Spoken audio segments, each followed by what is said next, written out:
Hello everyone, my name is Jason, or Jay the Ninja as I'm sometimes known, and tonight I am trying out something a bit different.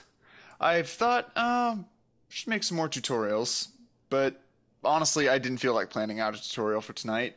I just wanted to work on something, but I thought, why don't I just video myself working, explain what I'm doing as I go, and throw it on my YouTube channel. So, just as a warning, this is an experiment and this may actually be awful. I will try my best to make sure this is entertaining and educational commentary. But in the event it's not, leave me feedback on YouTube or anywhere else I post this so I know not to do this again and subject you all to it. So, without any further ado, tonight I'm going to be making a lantern as roughly made in my terrible concept sketch here. This isn't a complex project. Like I said, I plan to do the entire thing in the space of the next hour or two from start to finish. Currently, all I have is this Photoshop file in front of you with the bad painting of the lantern and the flame that looks like a dick.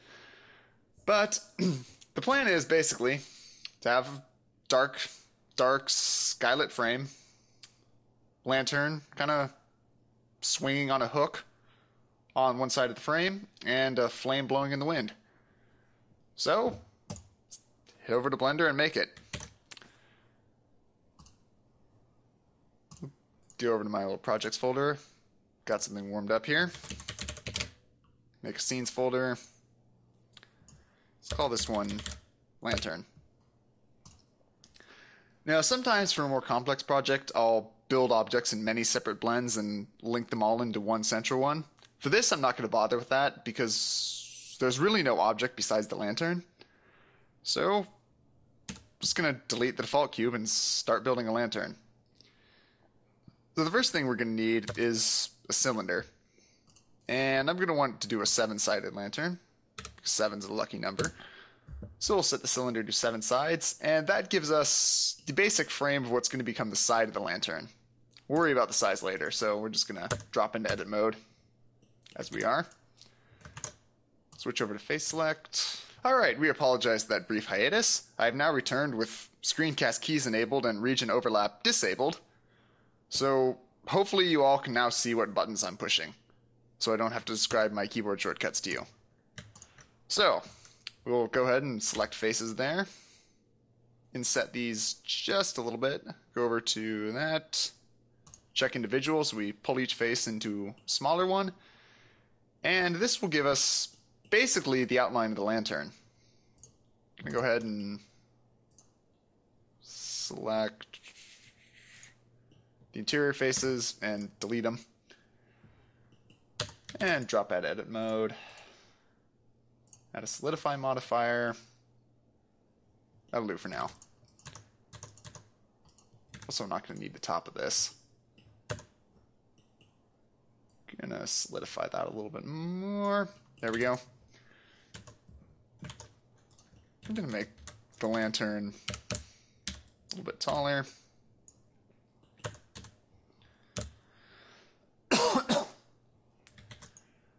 So, that's a decent start for a lantern frame. I'm gonna go ahead and loop cut these sides so I can add some crossing bars in the lantern. Would have been a good idea to do this before I inset and deleted the windows, but oh well. Okay, so then now we have one cut along the middle. I'm going to go ahead and just bevel these cuts so they become a wide one. Go over to edge select mode, delete my selection of the vertical edges. So I just have the new one selected and bevel them again. Actually, before I do that, I don't like that spacing. I'm going to scale them down a little. Now bevel them. And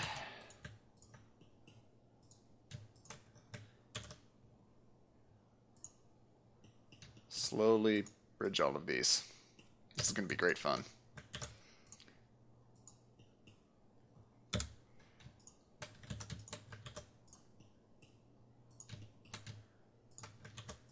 This is one of those moments where you're spending the entire time thinking there has to be a faster way to do this, but off the top of my head I can't come up with one right now. I'm going to blame stage fright and bridge all these by hand.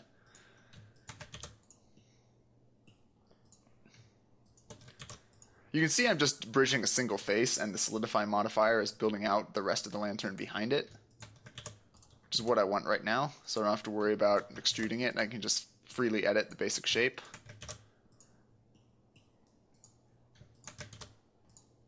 Okay. 14 or so bridge commands later. Oh, no, we missed one. Okay, now 14 bridge commands or so later, we have a general lantern-esque cage shape. And this is now complete edge loops, so if we want, we can scale those down a little bit. I'm going to go ahead and switch this to individual origins. And that will allow me to scale them down independently like this. If they were left at median, they would bring them towards each other, which I don't want right now. So now I'm going to go roughly to there. That looks like a good cage of the lantern. Go ahead and call this aptly lantern cage. And we're going to set this model aside from right now. So I'm going to snap the cursor to the bottom of it.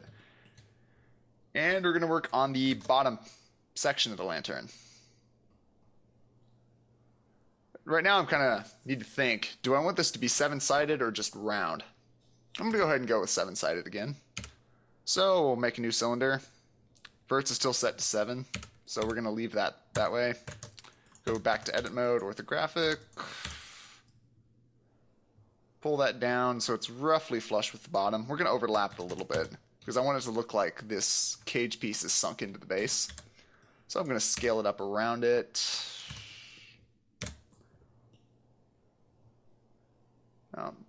That is good. This is not centered. Why is this not centered? Ah, I know why it's not centered. The origin wasn't centered on this.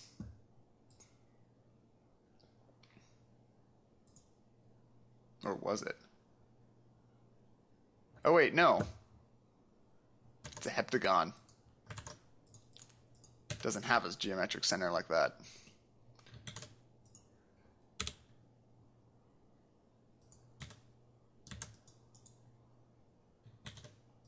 And this is still a heptagon.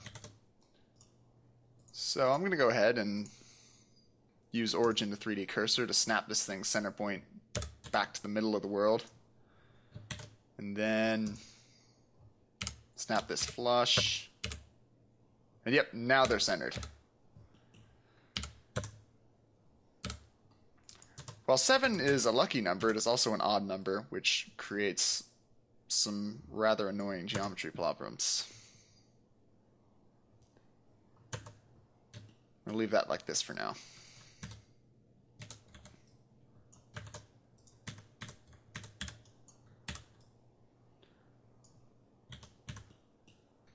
I'm going to scale this out just a tad bit. I'm going to select one side, hit select, edge ring. I'm going to select around the side, W menu, bevel it, scale it up just a little bit. Actually, first I'm going to bevel it wider. I just changed my mind again. The easiest way to do this would be to scale it up first, then grab the edge ring, now bevel it, because we also want to segment it like that.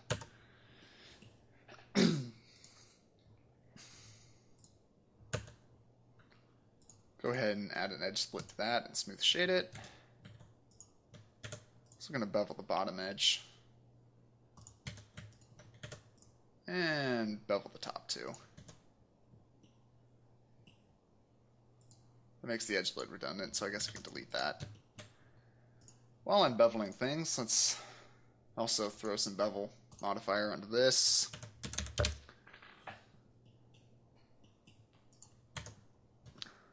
I just decided I beveled this too much.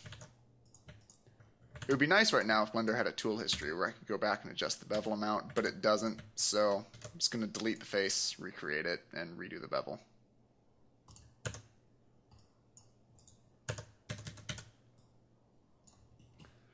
fiddling with the shape of this base piece here because I'm still not sitting quite right with me. It doesn't feel like it matches up with this lantern like it should.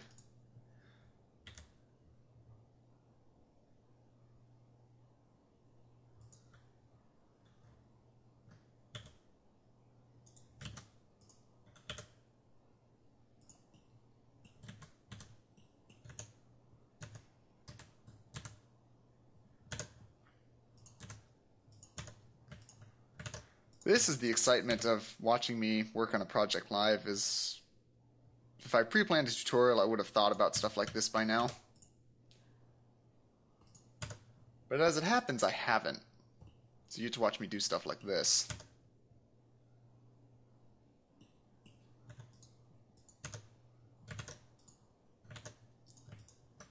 Like deciding I want to bevel all of this too.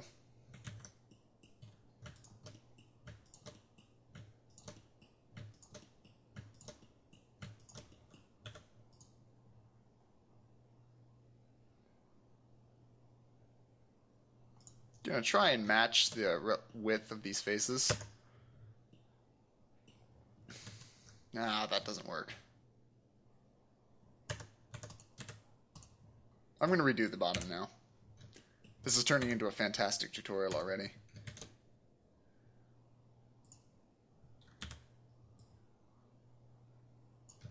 I'm gonna pull this down in object mode this time before we switch into edit mode. That way the origin ends up where it's supposed to, and not up where the cursor is.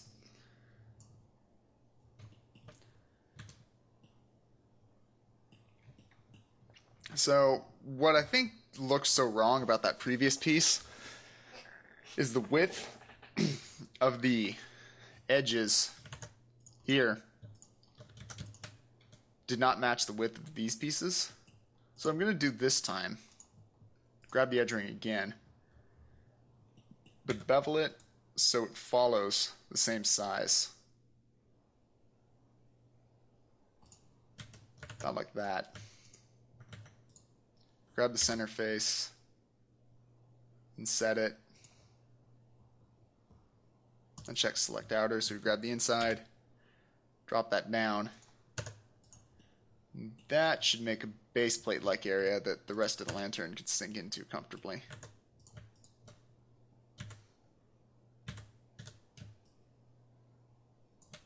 There we go. That's more like what I wanted the first time. So now we'll just grab this giant end-gon here underneath, scale it, bevel its edge. I'll go ahead and pull that section down a little bit. Smooth it and edge split it.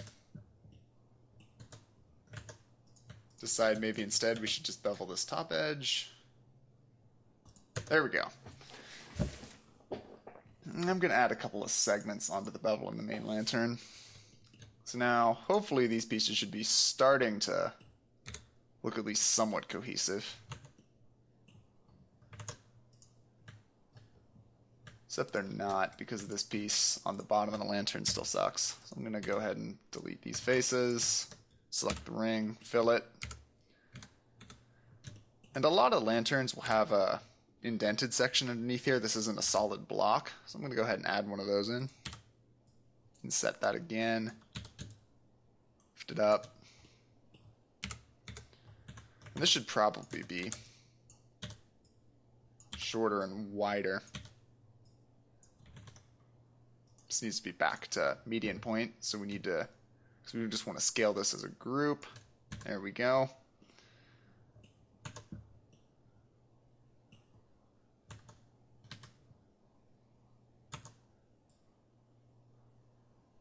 There we go. I need to adjust edge split so it splits that inside off.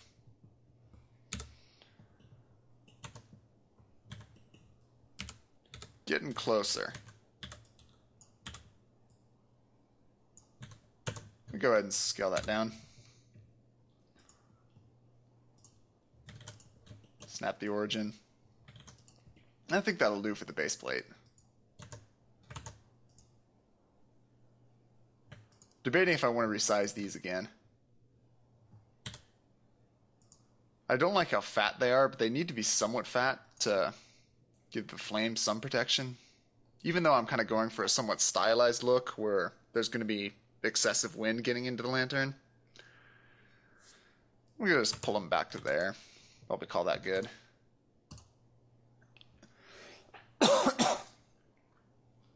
Recenter my cursor.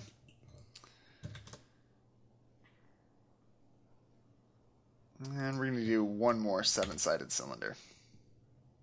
Yes, I'm doing another 7-sided cylinder. What can go wrong? Actually, I'm going to select the whole thing. Scale it up just a little bit. Bring the top down. In. Add an edge loop. Just going to need to be bigger.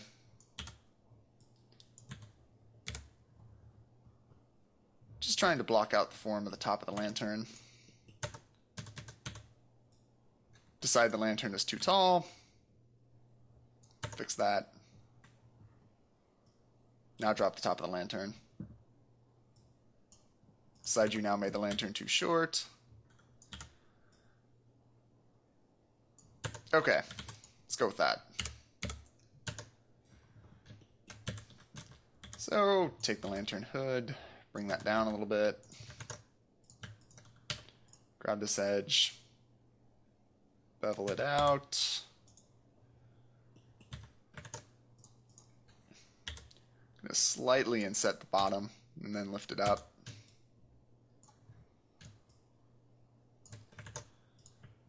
As always, bevel, because real edges are not razor sharp like this.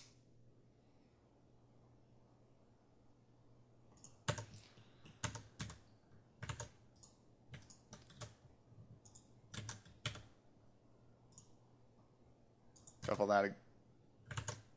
Let's try beveling that again. There we go. And then finally, we're going to grab the entire ring there. Bevel that too.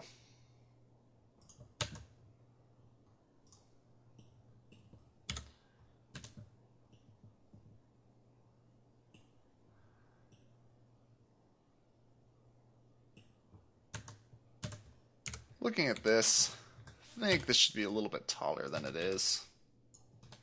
And this should be higher.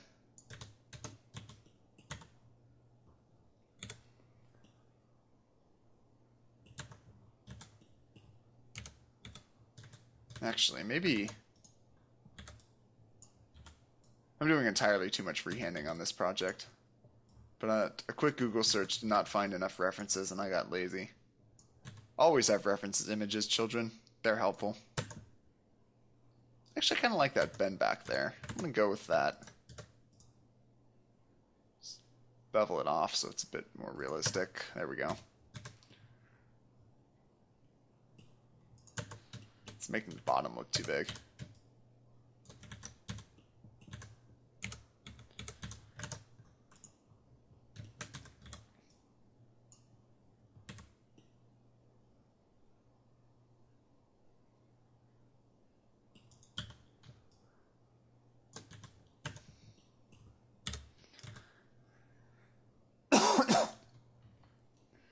Okay, the next thing we're going to need here is some sort of holder for the flame. So I'm going to add another cylinder. This time I'm going to go up to 36 verts. Scale that down.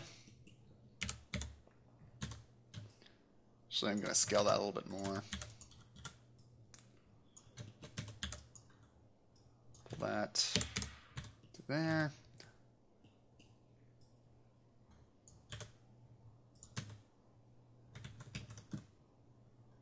Did I lock the axis? Okay, now the axis is locked. Thought I extruded that downward at an angle for some reason. Do a quick extrude and scale up there. Smooth shade that. Round that off.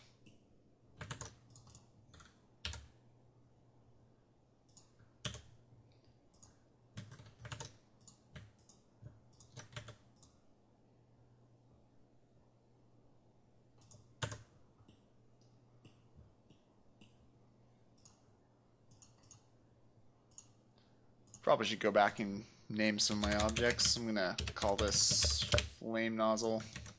I don't think it's really a nozzle, but we're gonna go with that name.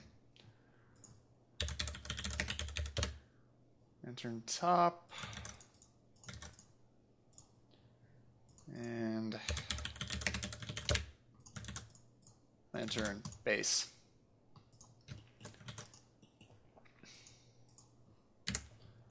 Go ahead and take flame nozzle, shape it a bit more like that. Actually,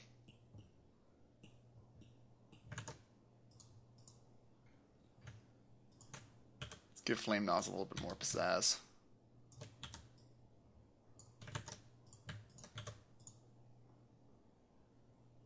There we go. It's good and dramatic. That shouldn't be sharp though. There we go. Okay. One of the final things we're going to need is a hand grip of some kind. I'm going to extrude that out just a little bit so the grip has something to hook through. Let's snap the cursor to there. Create a torus.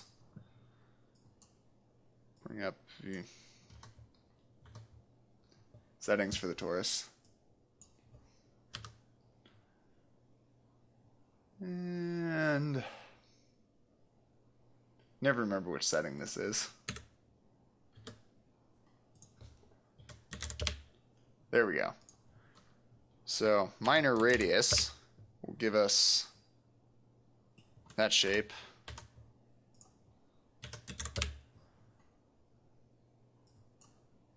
That's a decent lantern ring shape. Go ahead and scale and rotate that into place.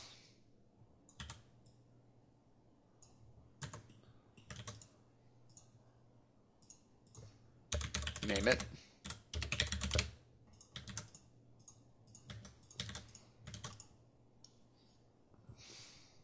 I don't actually need that light right now, so I'm going to delete it. So, this is looking pretty much like what I wanted it to.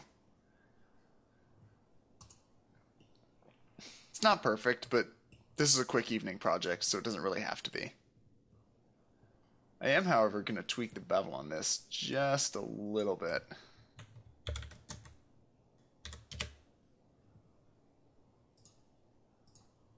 So it gives it a more soft look to match the rest of the lantern.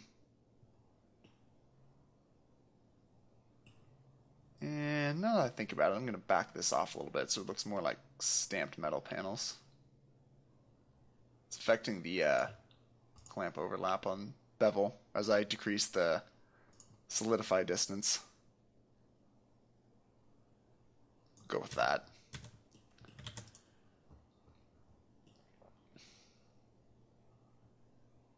Alright. Now, if this was a more complex scene, I might focus more on getting this to a realistic size. But for right now, I'm just going to scale it to something approximate like that, and I'm going to call that good. I don't want to make it too small because it's going to give us more trouble when we do the flame in a little bit. So the next step is to texture this. So without any further ado, let's get to unwrapping it. I've switched the window layout here over to UV editing. And the first thing we're going to unwrap is the lantern top. I did a quick test here with Smart Project, and it was not very smart. I'm going to go ahead and split this off by hand.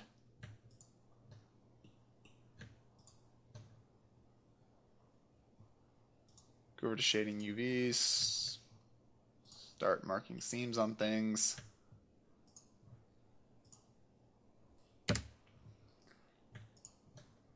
That should be beveled.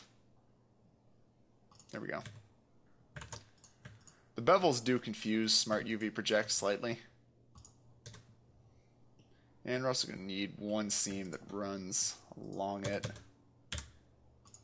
Let's try unwrapping like that. It looks like it came away fairly well. I'm going to go ahead and switch over to Island Select and pack this a little bit. One disadvantage of unwrap in Blender is it does not try to fill in holes in the UV shells. So a lot of the time, if you go back over your map and just drag things into the holes in other shells, you can often pack your map in a lot better. Now I'm going to be packing several meshes into the same space, so I'm going to go ahead and leave this section open for now. And I'm going to scale this down and leave it in that quadrant. I might find something to put inside that ring later. Actually, I'm going to put this crap in there.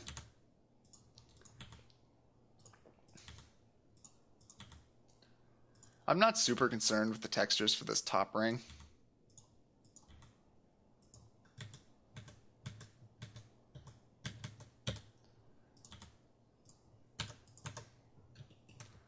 So I'm just going to use this to quickly mark off the bounds.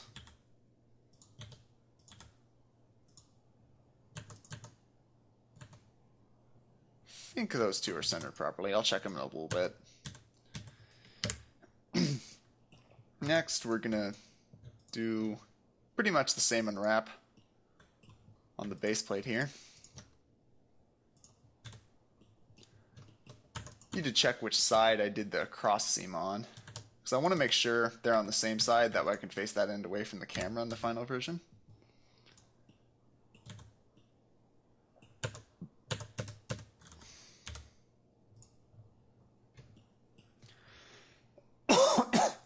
This is a bit of a troublesome piece because it has a lot of holes in it.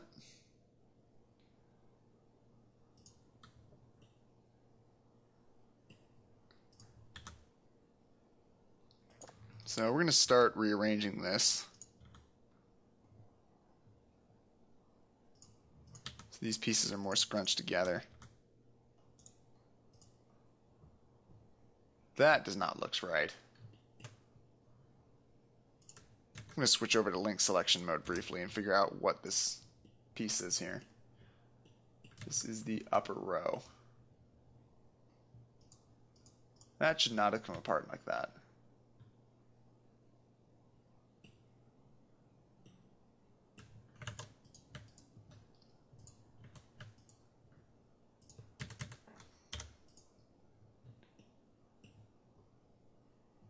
Alright, that looks a bit cleaner there.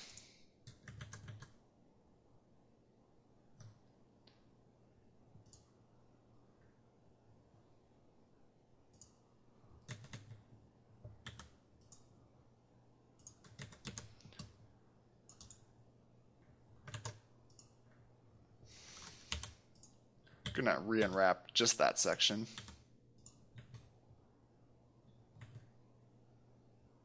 That didn't work. Okay, we're gonna unwrap the whole thing. Turn link selection back off. Grab everything. And start dragging these back into the places I had them.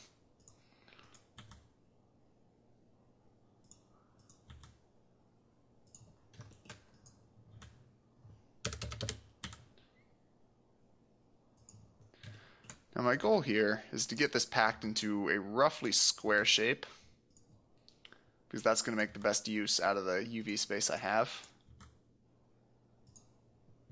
I'm going to go scale that down just a little bit so I can, well, you know what, that's not saving me much.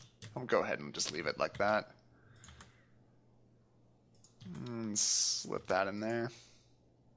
Actually, I'm using the wrong space line.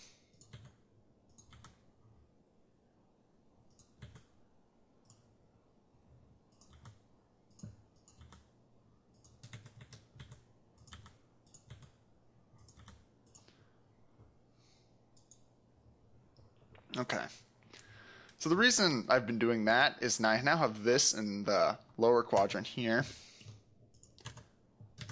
This is now in the upper quadrant, which gives me the other half of the map where I can stash the rest of the items. Now I'm going to go ahead and apply the solidify modifier at this point in object mode. So that way I can get a better unwrap of the full shell. Now, Smart Project does a better job here. Though I'm going to go ahead and do seams from islands and then call the regular unwrapper, which as you see does a better job projecting these. These are now even heptagons instead of the twisted shape we had before. Now this is probably packed about as well as it's going to get.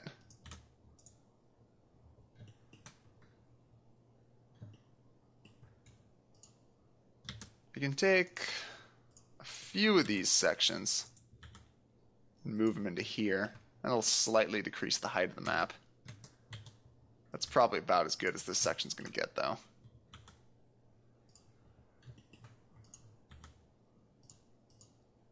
Second thought, this piece here is seriously throwing out how tight I can pack this. So I'm going to go ahead and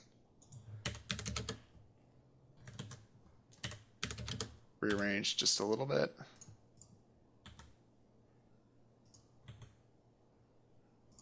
And I don't think a little scale down there is going to matter all that much. Actually, as a matter of fact, do I really need that face? Oh yeah, I guess I do, because there's no bottom plate in here.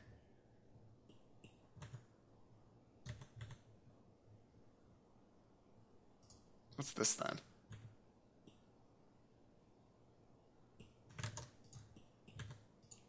One of these faces is unimportant. It's this one. I don't need that face for anything.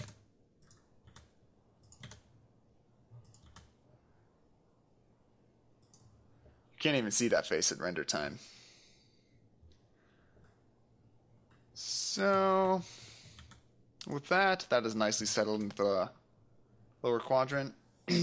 And the last quadrant we're going to use for a piece we haven't built yet. The hook, as well as this thing.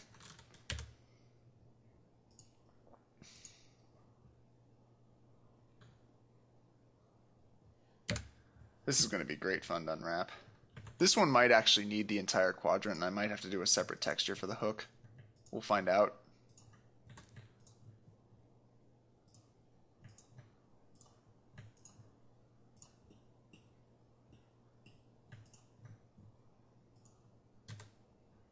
What side did I do the seams on?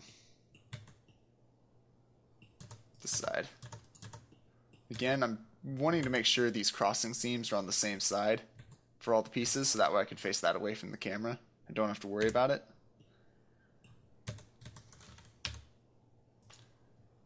Do a test unwrap. Got a little bit of a pinch there. Need to figure out which face this is. It's the top. Let's try marking that as seam and unwrap again.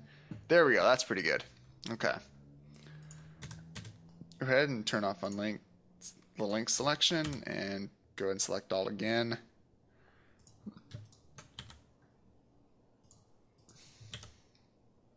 See if I can rearrange this into a squarish shape.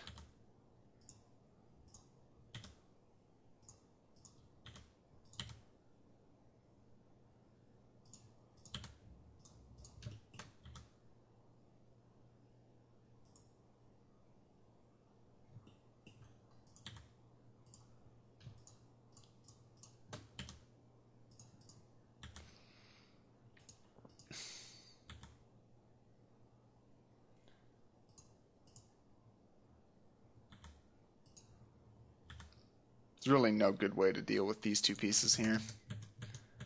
Probably just gonna leave them pretty much as they were.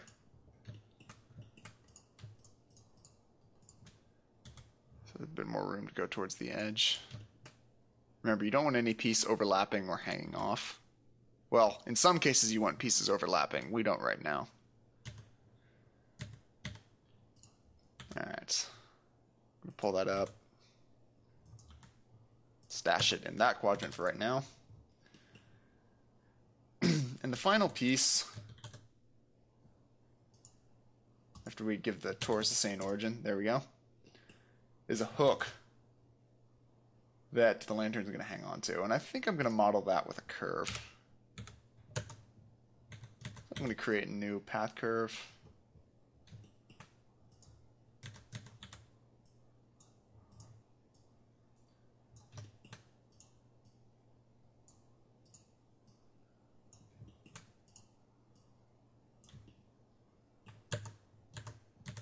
enough.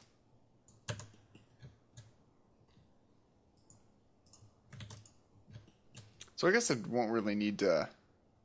Yeah, this will be on its own texture. So, I'm going to briefly drop back to the UV editor. Go ahead and give this one the last quadrant. And while I'm doing this, sorry for being a bit scatterbrained here. I promise I'll come back to that hook in just a sec. What I'm going to do right now is export the UV layouts for the pieces we just made. My caps lock is on. Oh well. That directory is all caps now. Make a folder in there called UV snapshots. And now I forgot which piece this is. It's the top of the lantern. Lantern top, out UV.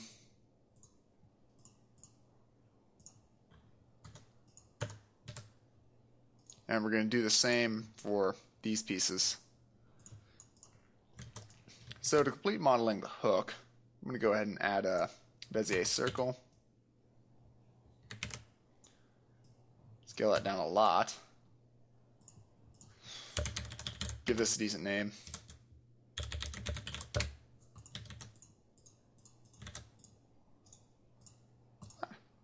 Also give this a decent name, lantern hook circle. Lantern, go back to lantern hook path, bevel object. Here we go.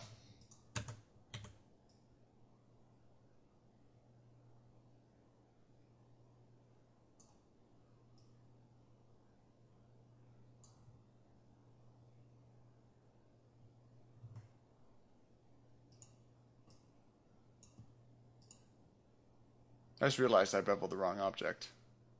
Wait, no, there we go. Okay. I had the wrong object selected, that was why. Go ahead and turn on fill caps here so we get a nice little end cap there.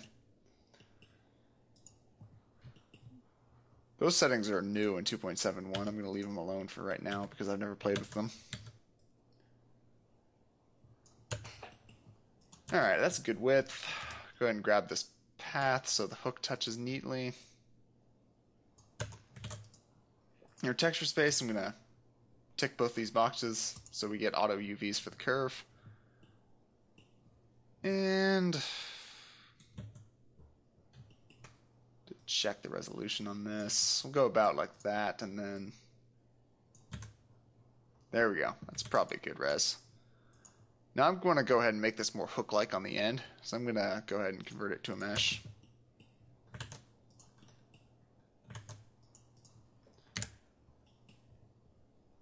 Zoom in on this rather odd end cap it created.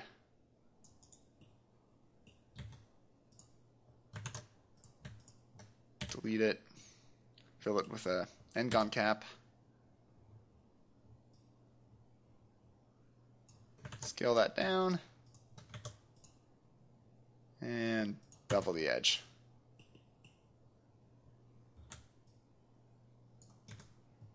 Lower that ever so slightly. Let me check the UVs on this just to make sure. And yep, they are nice and neat.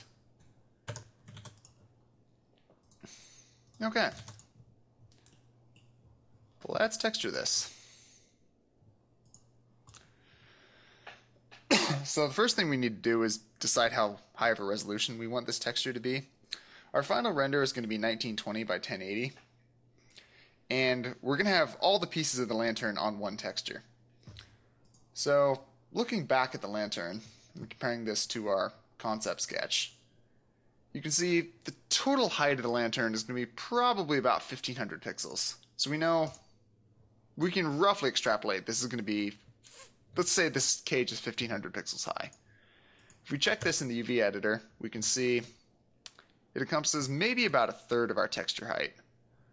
So we need a texture that's a little bit over, or a little bit under, somewhere in the general neighborhood of 3 times 1500 or 4500 pixels. Because we got to fit 1500 pixels into this strip. So the closest standard texture size to that would be 4K, which is 4096 by 4096. So we'll make a new image of that size, call it lantern texture. We're going to do everything in one file tonight. And save it. Save it. There we go. So the first thing we need to do is import those UV sketches we exported earlier.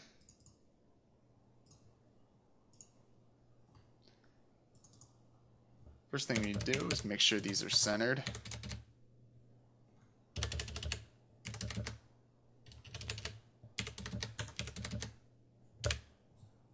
And scale them to the appropriate size.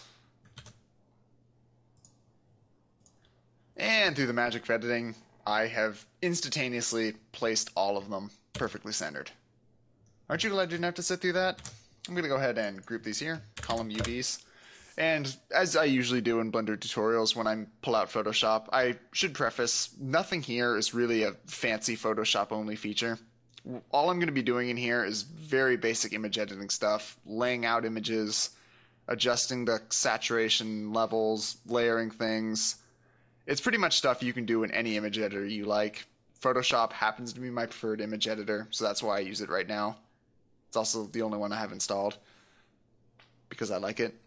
But if you prefer to use something else like GIMP or Pixelmator or Paint.net or whatever you like, you should be able to follow along just as well, as long as you know the commands. And if you don't, there are many, many tutorials all over the internet to teach you. So, with that prefaced, let's get to texturing this. First thing I want to do here is take my background layer, change it to about a neutral gray color, which in this case also happens to be pretty close to the final color I want the lantern to be.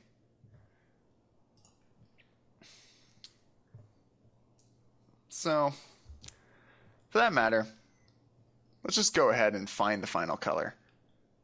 I happen to have in my palette here the same color I was using to sketch the lantern, so I'm going to go ahead and add a new layer.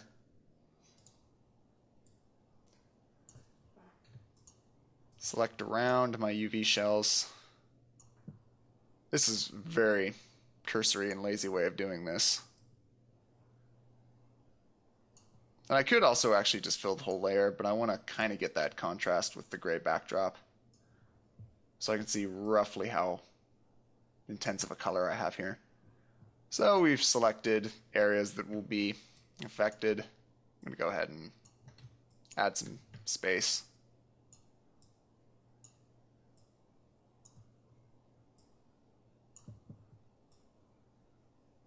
Now I'm just being OCD. Okay, so we're going to take our blank layer here, fill it with our selected foreground color, and call that color sheet. And the reason I wanted to do it on 50% gray is because it allows me to get a feel for how bright it is. And looking at this now, I can see it's actually pretty bright, brighter than I wanted. So I'm going to go ahead and do a quick levels adjustment to knock things down there.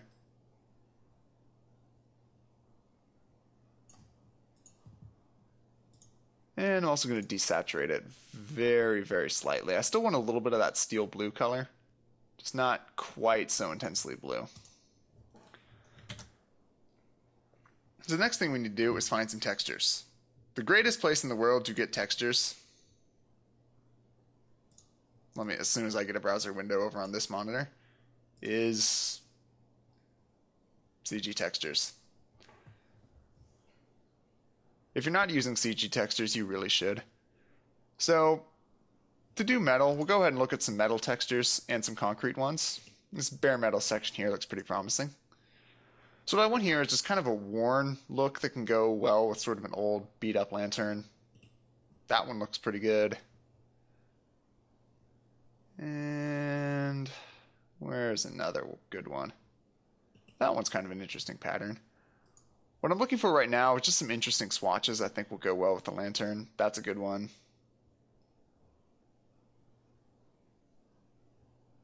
That's probably enough. You guys don't want to sit here watching me texture this all night. So since we have a fairly large texture, I'm going to go ahead and download some big sizes.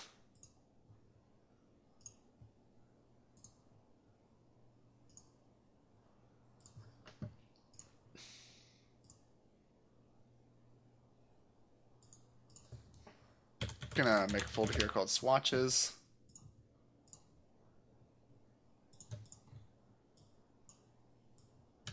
Drag those over. And I'm gonna just start dropping them onto my existing lantern texture here. This one I think has the most fine detail. I think will do well as a general background. So I'm gonna go ahead and drag it in. Yeah, it should be a pretty good detail scale there. Go ahead and lock it, rasterize it because I need to duplicate it a bunch of times. I'm going to call this base metal. I'm going to go ahead and just select everything and start duplicating this. Now there's going to be ugly seams and repeated sections in this. We're going to care about that in a little bit. As you may notice though, most of the seams are actually in between sections. Like this is empty texture space. And while empty texture space is not good to have, it does mean we don't have to care about this part right here. So I'm going to go ahead and change the blend over to soft light so we get the backing color back in. That's actually too soft in effect. I'm going to go with overlay, which is a bit more harsh than soft light is. But like that should be good. Switch over to my tablet. And I'm just going to, for right now, I'm going to clone stamp this a little bit.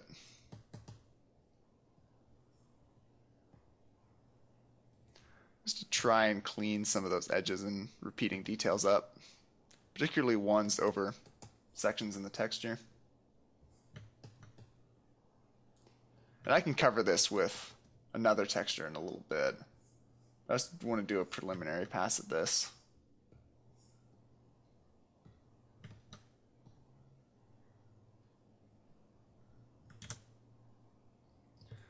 So now that we have our very basic amount laid down, I'm going to go ahead and send this over to Blender. And I use a little script called QSave. I will have a link in the video description on this tutorial if you want to download it. If you are a Photoshop user, I highly recommend it. It is a wonderful time saver. So let's go over back to Blender here. I'm going to add a new material, call it Lantern Metal. And we're going to go ahead and assign it to all of this stuff. And we're going to go texture nodes. This is new. This is really nice. It's always fun having new builds. There's always little new features hidden around. But anyway, the script has saved a version called Lantern Texture Color or Call. And we're just going to grab that, hook that to my diffuse shader for right now, and take a look at it in textured view. What I'm doing right now is just want to take a look at to see how that initial texture applied and see how the detail scale looks. It's okay, maybe a little bit big. So from what that tells me is I want to make sure I get lots of little fine details on top of this, and we'll work on that as we go. So we downloaded 2 other swatches. Let's go ahead and load those ones in. We have this, and we have sort of more of a dirt splatter. Load this one in for now. The dirt splatter we'll get to in a little bit.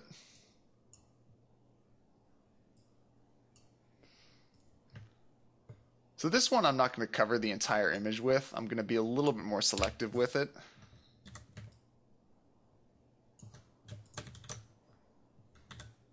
Doing this.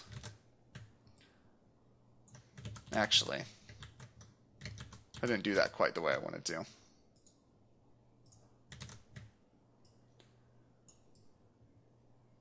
just going to go ahead and move copies of the swatch into a couple of different locations on the texture. Call that good. I'm going to switch this over to soft light. That's delicate enough. Actually, I'm going to go ahead and put this one on overlay too. It's making the texture a little bit bright, but we can fix that in a bit. So go ahead and add a layer mask. And I'm going to add on some other brushes.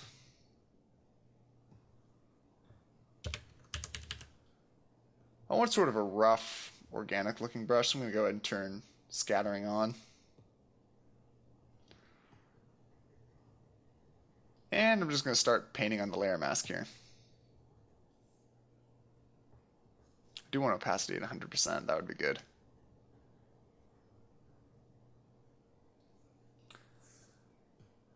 I'm going to go actually start with an invisible mask and reveal sections instead. There we go. This is a bit easier way to do it. What I'm doing here is just adding a little bit extra pattern in places, break up the outline. Still make it look like I grabbed something off CG Textures and stretched over the whole model. That's generally not what you want to do. It's easy to do. It's quick. But doing something like this will give you extra detail in places. It'll make it look more organic and natural. And I'm doing this as kind of a speed modeling project tonight, so it's not going to be perfect. Something like that, at least a good start. Go ahead and drop it over to soft light. Yeah, that's pretty good. So I'm going to hand paint a layer now. New kind of a dark steel color. I'm using the same brush I was using to do the mask before. It's kind of a rough, dirty looking brush. And I have this layer blended normally right now. I'm going to change that in a little bit, but I just want it as a very obvious heavy-handed effect right now so I can see where I'm putting paint.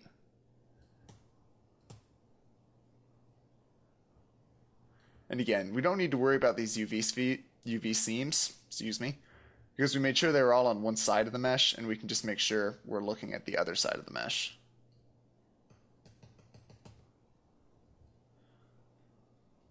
Now over here, these seams are actually a different matter, and they're something we're going to want to avoid.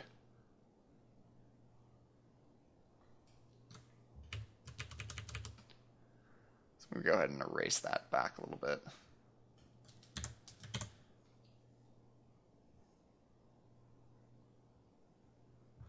This layer name. And we'll go ahead and soft light blend that as well. Actually, let's try hard light. I like to do soft light at first, just to make sure I'm not being overly heavy-handed, but sometimes it's just not enough detail. And in case you're wondering why the final texture does not have these UV shells, another great thing about QSave is it automatically hides things named UV. So you don't need to worry about that.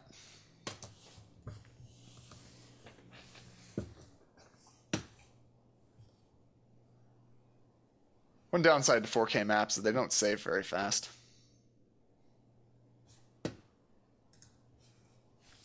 And we'll drop back over to Blender. Reload the map. You can see we got a little bit more detail here. But it's still not ultra fine detailed. I mean, you got some sections here. This is the side we're going to be looking at because there's the seam back there.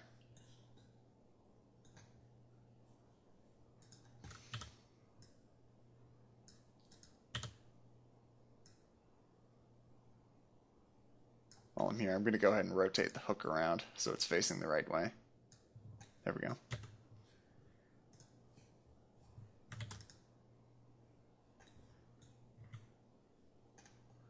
So the main thing we want to do is we know we have an empty section here away from the seam that needs some more detail, and we want some really fine dirt all over the top.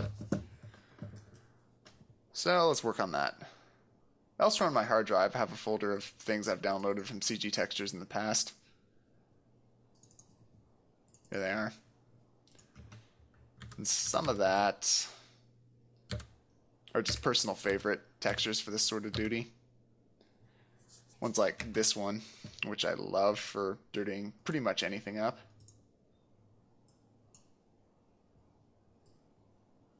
So we'll go ahead and make a few swatches of this.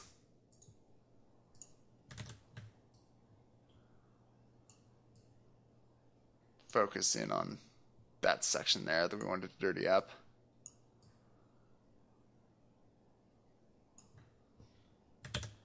I'm going to do pretty much the same thing I did for this metal layer here. I'm going to go ahead and give it a black mask.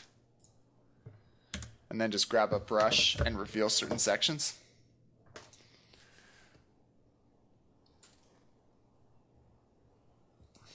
Or I guess this would be a white brush since it's revealing on a layer mask. It's hard to do tutorial and think about technical terminology as you go. Oops, found the texture edge there. Want to hide that. Same there.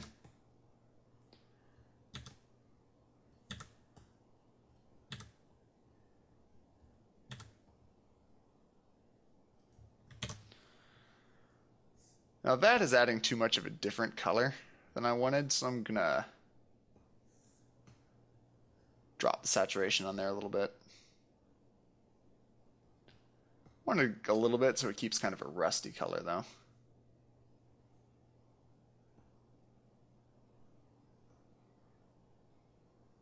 I think I like normal the best for that. Just go about a little bit reduced opacity.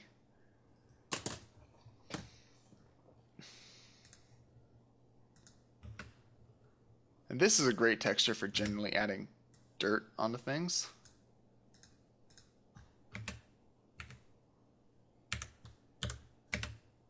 Go ahead and drop this one in the frame as well.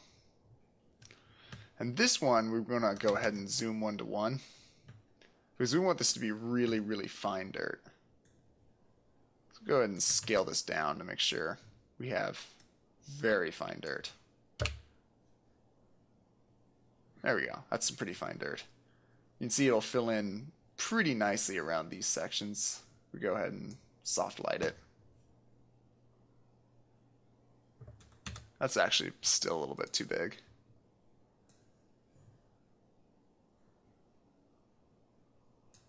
That's better.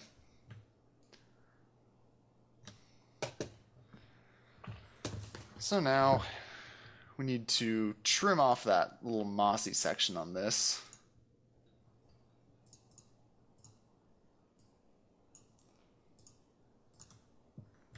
That's done.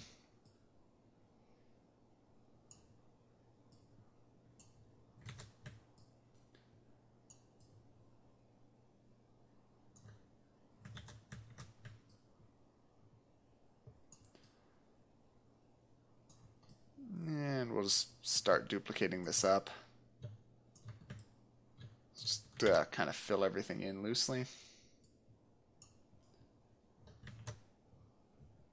And as we soft lighted it, looks pretty good. So I'm going to go ahead and take the mask and the brush again. This time I'm going to start with a white mask and only hide certain sections.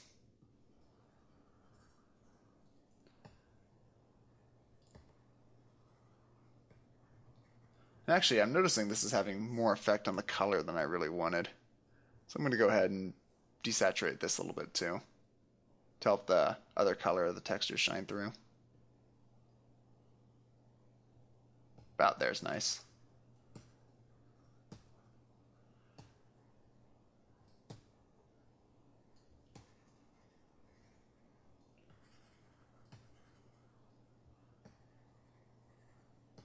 It's also lightening the image too much, so I'm going to go ahead and adjust that out too.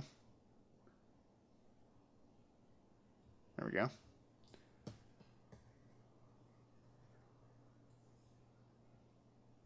There we go. That's having a pretty good effect.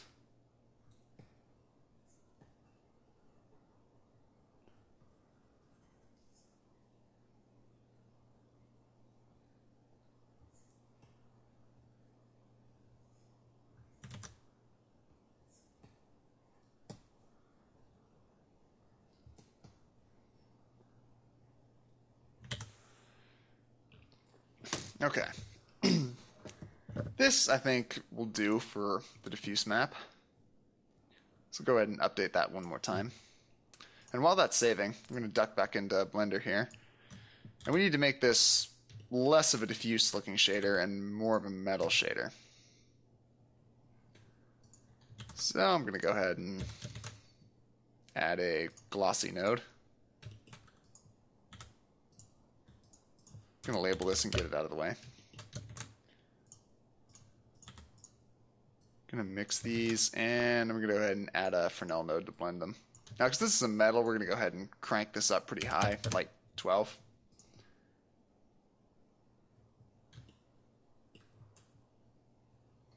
I guess since I don't have the spec map, that is not actually that useful. So I'm just going to guess some numbers for right now and go make a spec map. Good, that's done. Update that there. And there's our final textured lantern, which I think looks pretty good. Except for that seam there. Oh my god, that is terrible.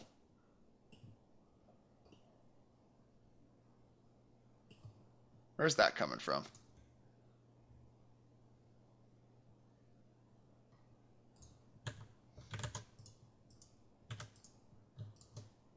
Hate it when you find these things after you already make the texture.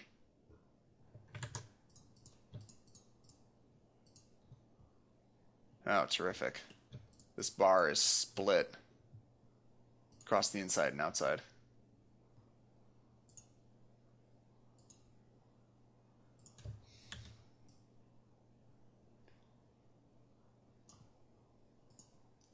Means I got to reduce the texture that's on the edge here.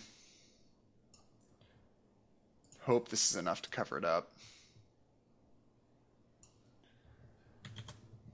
Not optimistic.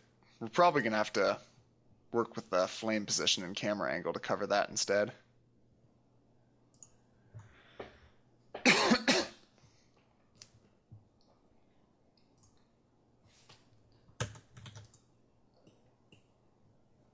Okay. So next order of business, spec map. We're going to go ahead and call that color. And then we're going to duplicate it and make a new group, which is going to become the specular map. Go ahead and hide the color set for right now. So specular maps are black and white. So the first thing we want to do with this is desaturate it. And we're going to give it a little bit of a contrast boost too.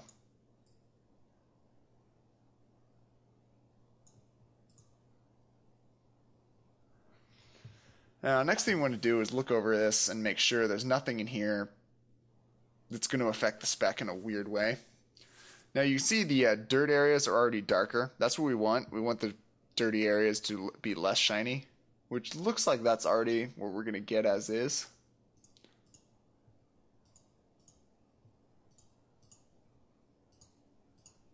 Except this layer. This layer you can see is making bright spots, and we don't want bright spots. So I'm going to go ahead and switch the blend mode on this over to multiply and pull the opacity way down. So it does that instead.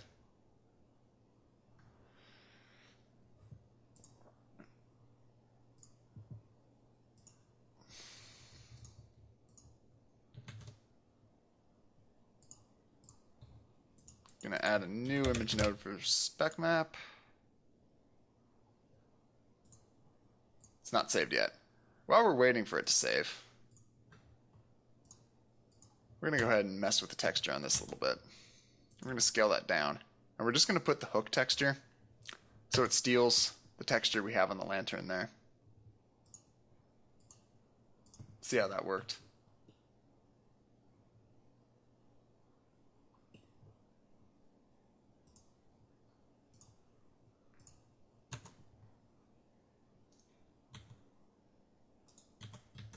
Somewhat stretched out.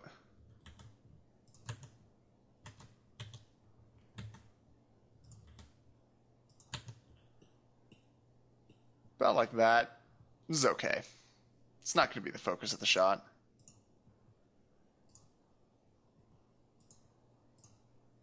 Switch back to my materials layout. And our spec map is done saving now. Go ahead and plug that in. And at this point, we need to think about background a little bit. So I'm going to go ahead and hook up an HDRI.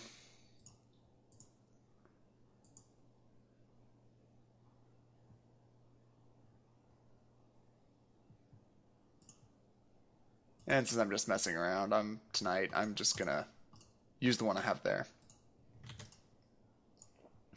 First, however, since I don't want this as my actual background, I'm going to turn off camera ray visibility. And we also want to have multiple important sample on because this is our HDRI image and not a solid background. So let's pull up rendered draw.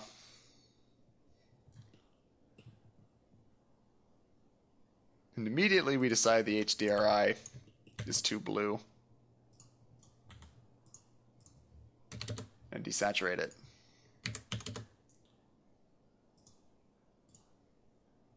There's a good cold night look. If this is a real camera, we use white balance to get around this. But I'm going to do it this way for right now.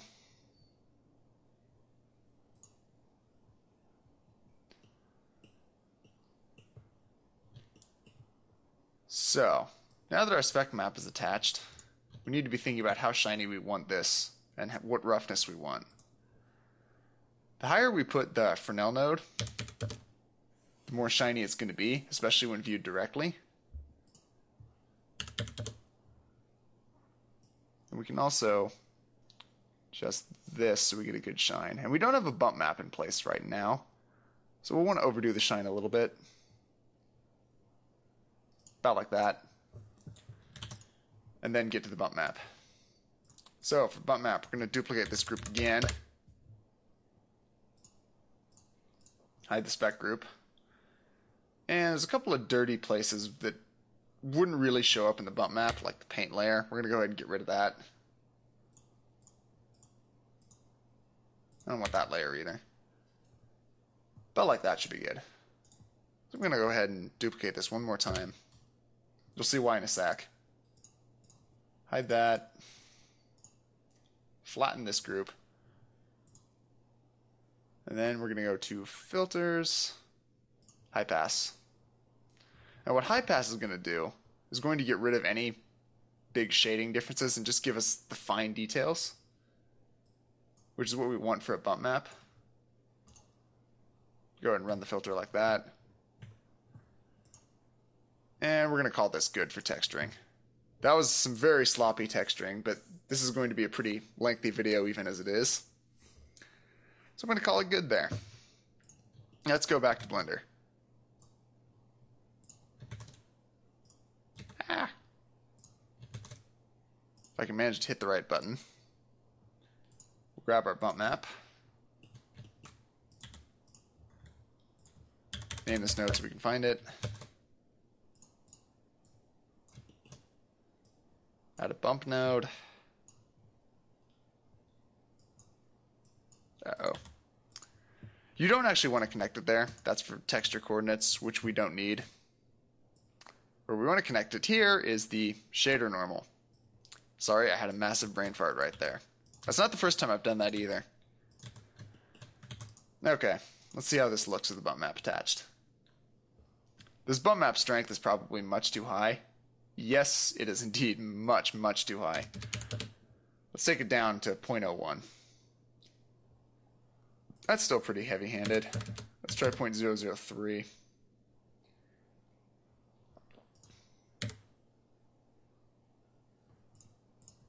Go ahead and drop strength a little bit too. That I think is good. You got some good little metal indentations and textures here without completely overpowering it. I'm gonna maybe do a tiny tweak up. Yeah, I think that's pretty good. Okay. The next part we got to do is the flame. Before we do that, let's go ahead and procrastinate by positioning the camera.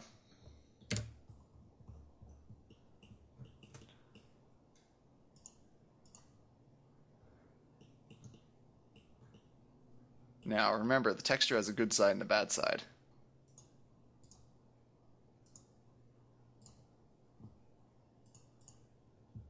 We want to make sure we're facing the good side, which is roughly like this.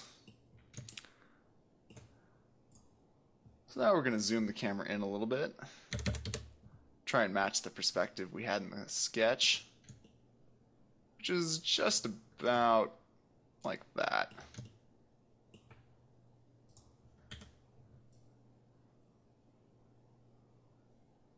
Swing that out of the way. Actually, we can probably rotate this so the one with the seam problem is not facing us. There we go. That looks pretty good.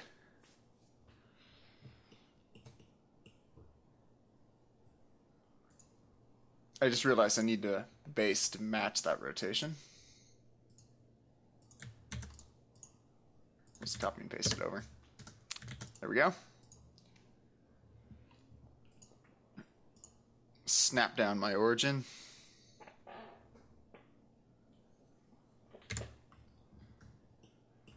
And let's add some flame. The first thing we're going to need is a domain for the smoke. So we'll add a cube. Scale it down to approximately the size we want.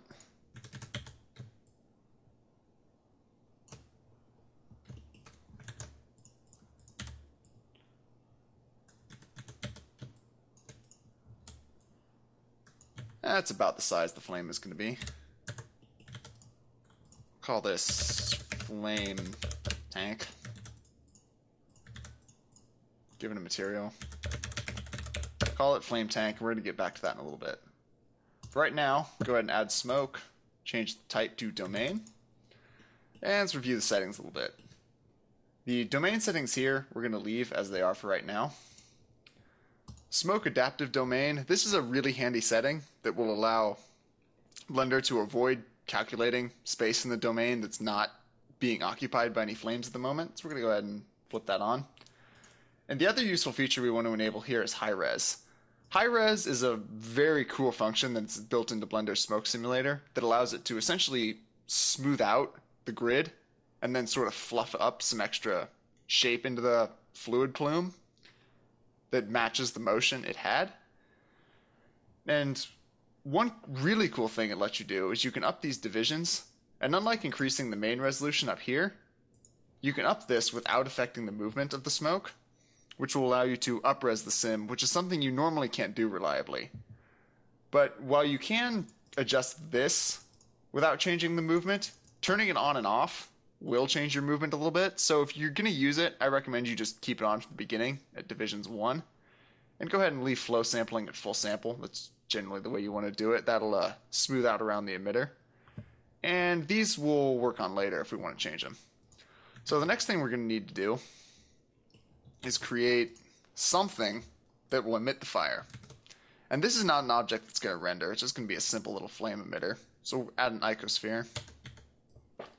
Scale it down quite a bit.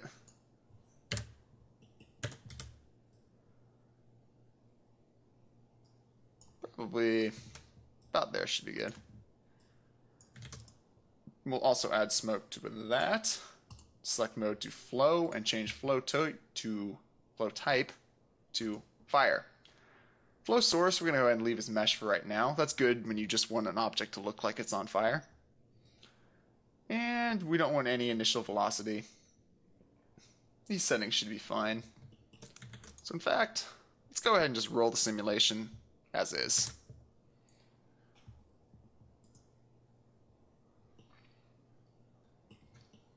That's not too bad. We have a flame coming up. Got some smoke coming up. So let's think about what we want. If you compare this to our concept sketch, you can see this showed the flame being pulled to one side by a wind. So let's go ahead and add that.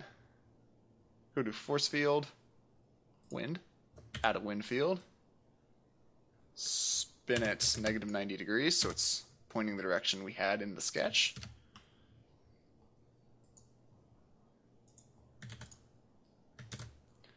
Give that another test. That didn't have nearly the effect it did before in the sketch, so we'll go ahead and up the strength. Which is still not quite the same effect.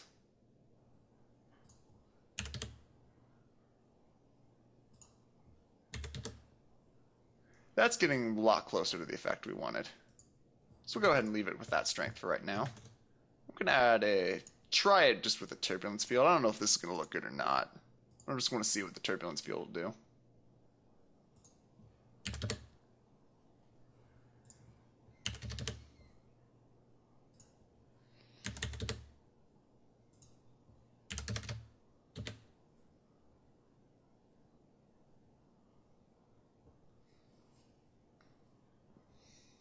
Yeah, it's not really having much effect. I'm going to go ahead and leave it at just the wind.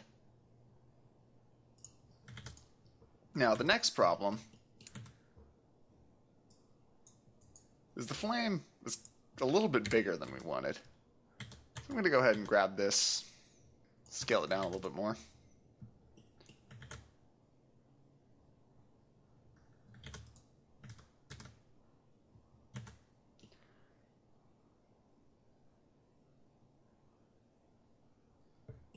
Now, one thing you might notice is, see this hard edge here? That's the actual shape of the grid showing through. So I'm going to go ahead and increase the fineness of the domain. We're going to try that again.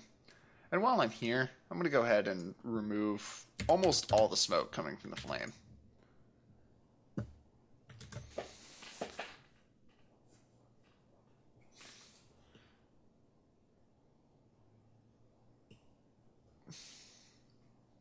Getting closer.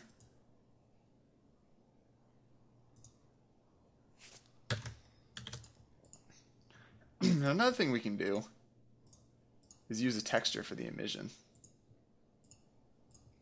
I'm just going to grab the texture up here on the brush so I can edit it.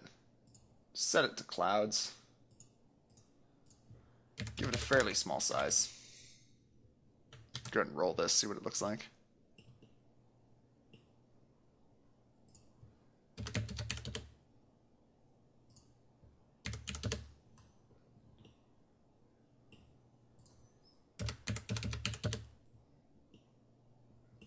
See if I can find a scale where it has the effect of making the emitter patchy.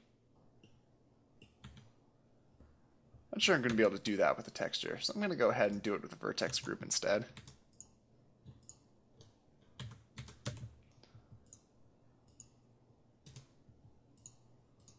Take a random selection, deselect some of those.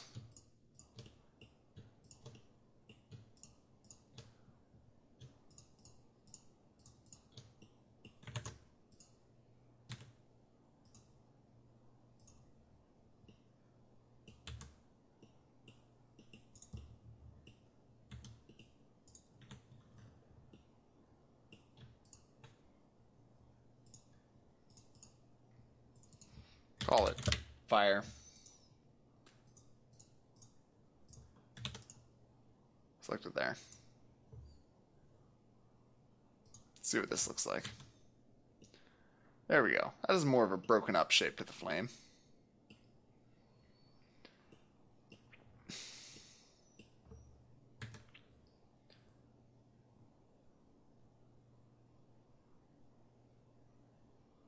So, next thing we got to do, see if we can make the shape of that flame a little bit more interesting.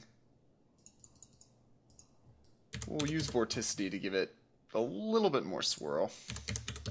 See what this looks like.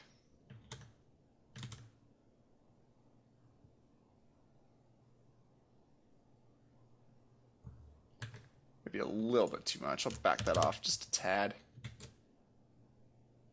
I'm going to see what else I can do with the turbulence field.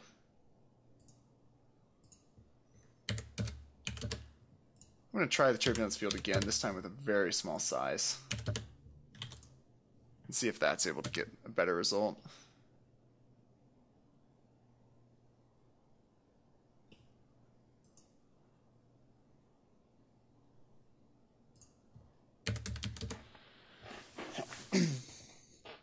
That's pretty good right there.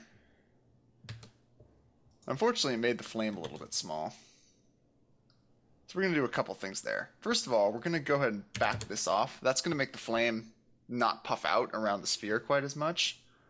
And that will make it even smaller, and it was already too small. So to compensate for that, I'm going to go ahead and up flame rate here to 3.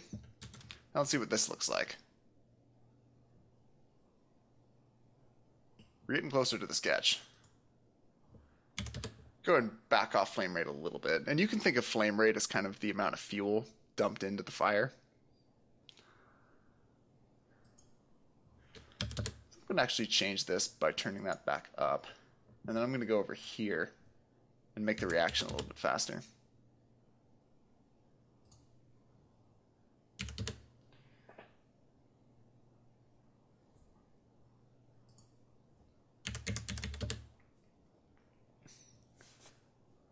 By adjusting this, what we're doing is making the fuel get consumed faster, so there's less flame puffing out.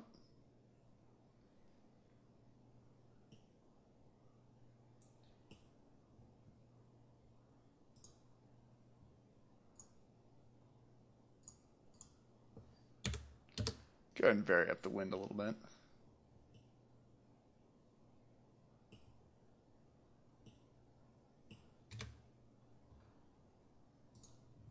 Back off its strength.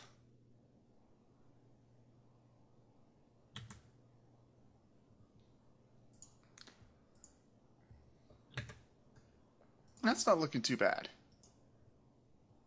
So what we're going to do now is actually, I'm going to do one more test at a slightly higher base resolution.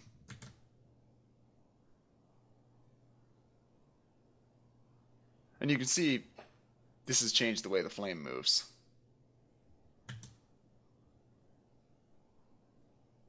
It's become pretty significantly different from how it was before around the base. So I'm going to go ahead and drop the mesh size a little bit more to compensate.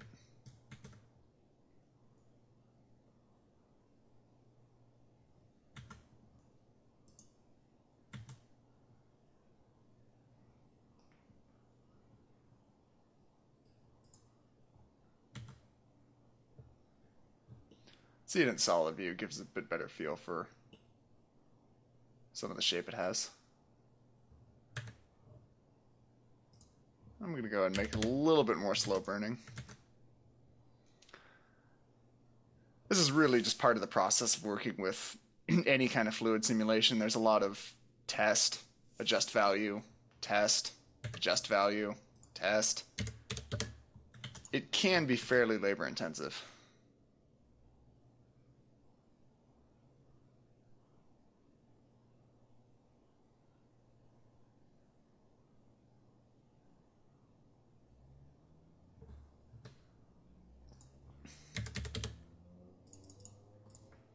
So I'm going to try and make the flame a little bit less strung out. We'll see what this does.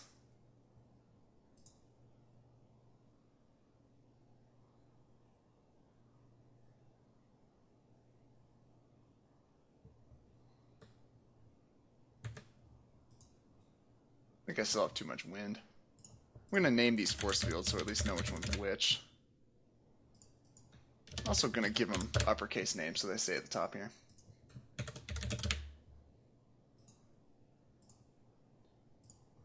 Back wind off a little bit more.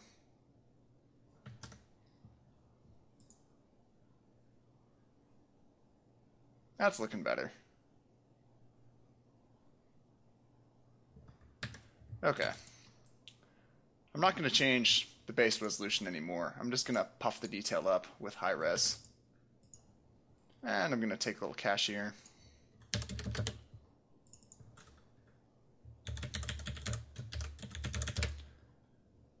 Set that up.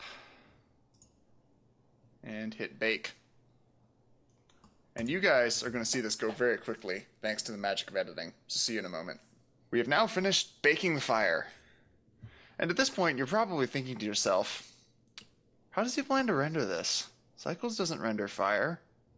Well, as it happens, I have a dev build where it does. Let's drop over to the materials tab, shall we? Alright, remember that flame tank shader we made earlier?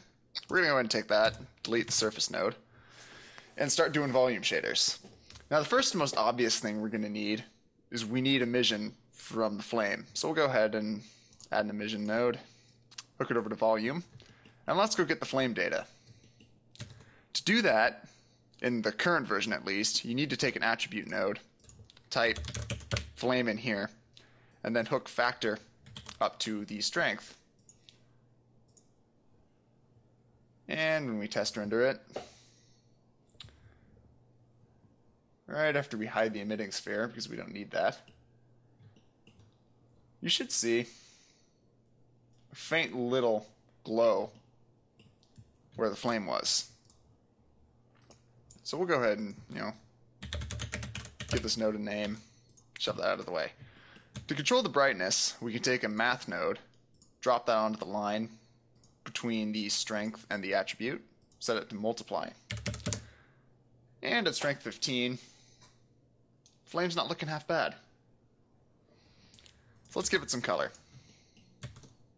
We go up to here, converter, select the color ramp node, we'll hook the flame attribute to that again, and drop that on color. What this will give us is a gradient along the value of the flame tag in the simulation. Now what the flame means is at 1, on this end of the ramp, we have the brightest, freshest flame, and at this end, flame is 0. That means there's no more fire there. So we'll go ahead and put some black there. And this one will turn to a nice orangey color. There's a good little burning look. But we can make this a little bit better. We'll keep this orange, slide this down, add a new point to the ramp. We'll make this blue.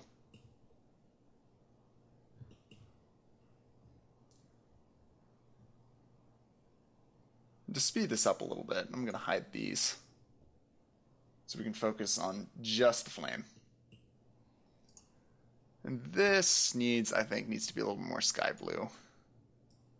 Probably less saturated, more of a white color. And much brighter. So we have kind of a bluish white there. I'm going to add another point on the gradient that's going to give us a pure white. And more of a yellow. That's going to help the transition into the orangey section. I'm going to pack this down a little bit. We can add one final point. It's kind of a red color on the flame edge. It's going to come up here. And one final little trick you can do on pretty much any flame to give it a really cool look is to add a black section all the way at the far end of the ramp. What this will do is create a sort of hole at the base of the flame, like you had gas there that wasn't fully ignited. I'm going to scoot all these down a little bit. Something like that. I'm going to zoom in on my ramp here and fine-tune this a little bit. I think we want some more orange, less blue. That I think is a pretty good look there. Go ahead and add some brightness. 50 is probably a little bit too bright. Let's try 25. 30? Alright, I think 30 is a good value. So that's part 1. The next thing we need to do is take care of smoke and give the flame some density, because right now the flame is technically shadeless. So the way we give it some shading is to add a volume scatter node. And just to test right now, I'm going to pull the emission off and instead just plug that in there.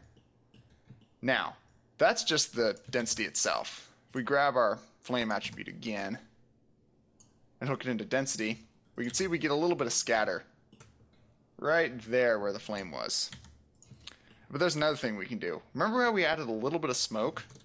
To get that, we can add a second attribute node, enter density. If we plug that in, we're going to need to scale this up a lot with the math node to see it, because it's pretty faint smoke. Yep, you can see a tiny little curl of smoke.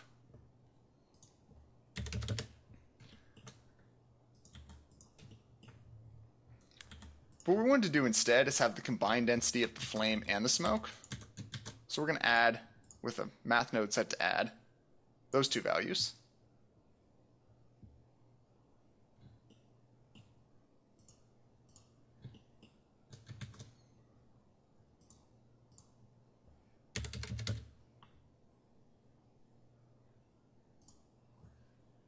And fine-tune this just a bit. We can also add a multiply node here. That'll allow us to control how dense the flame appears. We don't actually want this super dense because we want it to mostly be working off the light emission.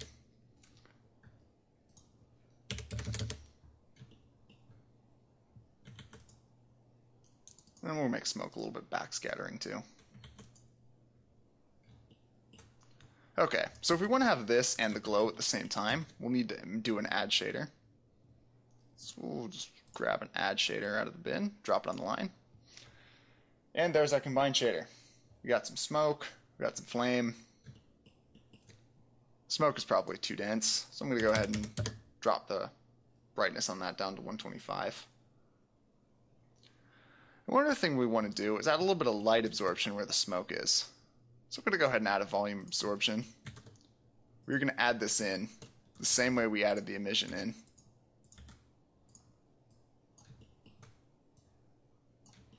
But this one I'm going to want only where we have smoke. So we'll just take the smoke density and hook that in.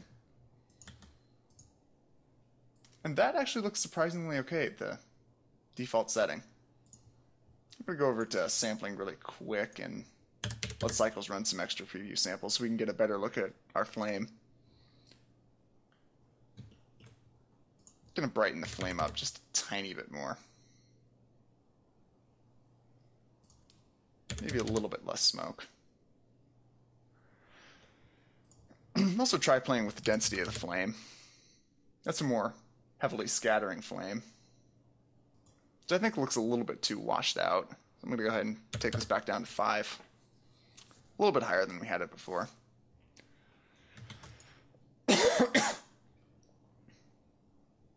So I think that's pretty good there.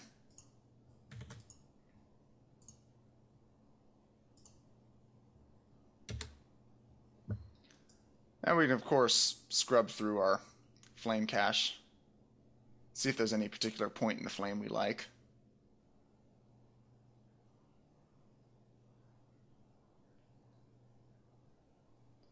I think it has a cooler look here where it's just getting started. Kind of has that lit that tails away. This is the fun part about stills. You can just pick the frame of the simulation you like the most.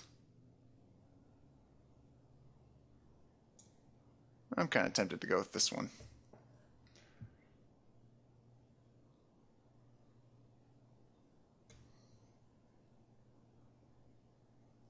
Yep, that's pretty cool.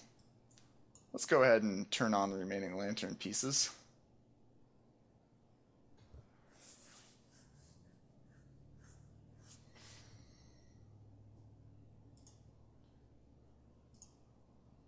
Looking at that, I think we'd do with a bit brighter flame.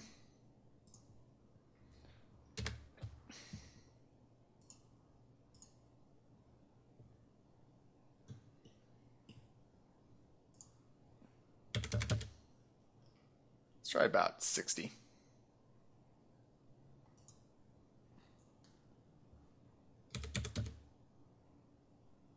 Or maybe 75.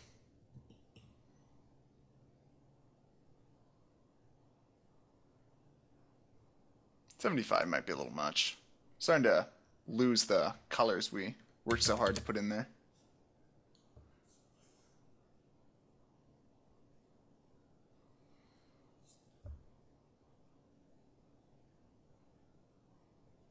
You know what I don't like about this?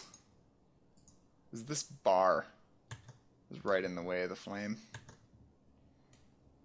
I think the best way to deal with that is probably going to be the camera angle so we don't have to distort the texture any. I thought about editing the mesh, but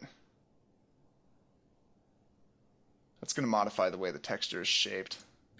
And that's not going to be good, because I don't want to change that texture anymore.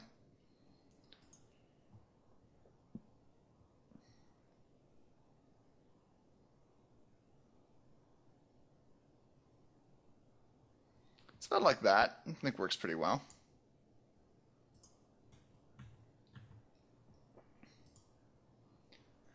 So one other little bit of pizzazz we can do is to rotate the lantern slightly. Luckily our smoke simulation is baked, so we don't have to worry about that affecting things at all.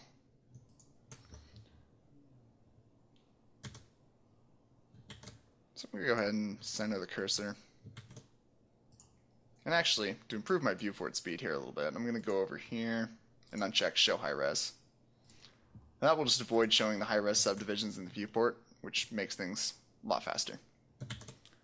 So center my cursor. Gonna add an empty. I'll be just plain axis empty. Put it right there. No, I'll put it right there, about where the pivot would be as it hangs. Then we're gonna take all of these pieces and stick them on the empty.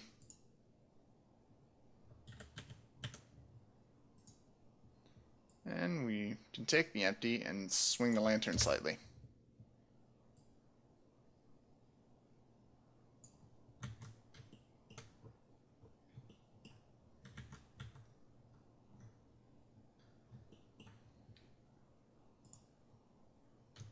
Which does not have the effect I quite wanted on the flame.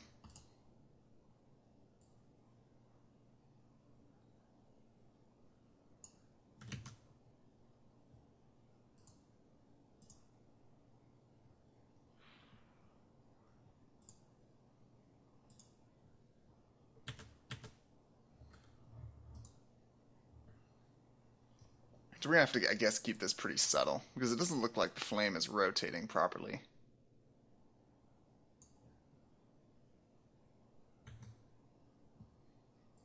Just a little bit off center, I think we'll still get the good effect.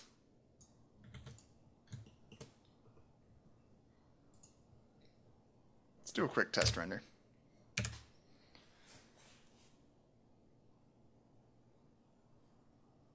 It's not looking too bad. One thing, though, we will need is a transparent background, so I'm going to go ahead and enable that now. So, let's go on to optimizing the render. I'm going to go ahead and switch over to branch path here, flip on squared samples. This will probably actually be good with one ray, so I'm going to drop that back and leave the rest as it is. Go over really quick to render settings, flip on my light passes so I can see what's going on, and render this really quick.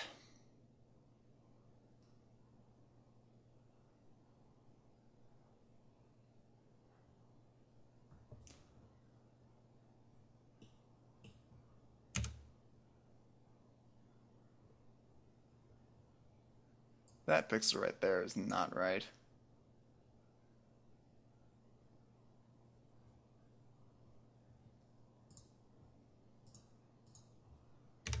Possible I found a bug. I'm going to try this in the regular path tracer too.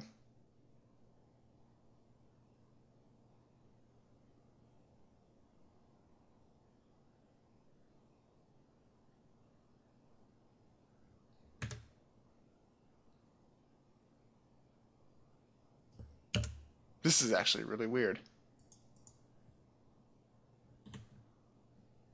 I wonder if it's the rotation that's causing this. Bear with us, everyone. I may have just found a really weird bug in Blender. This is an alpha build with Cycles Smoke. There's bound to be some things that do not work at all like they're supposed to. That gap there.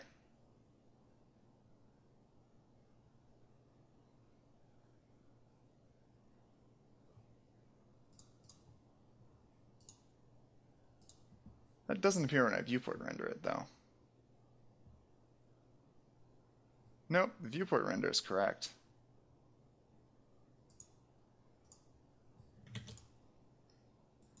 Uh-oh.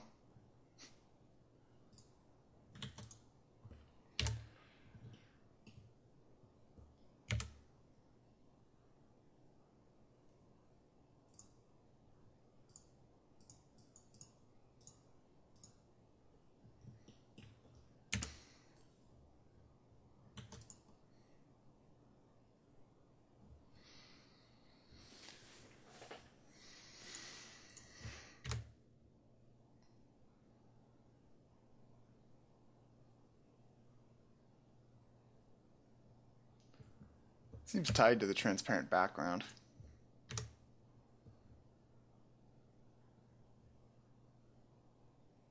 Yep. Transparent's bugged with this. Okay. Looks like we're gonna have to forget about adding a different background in post to this due to bugs in Blender.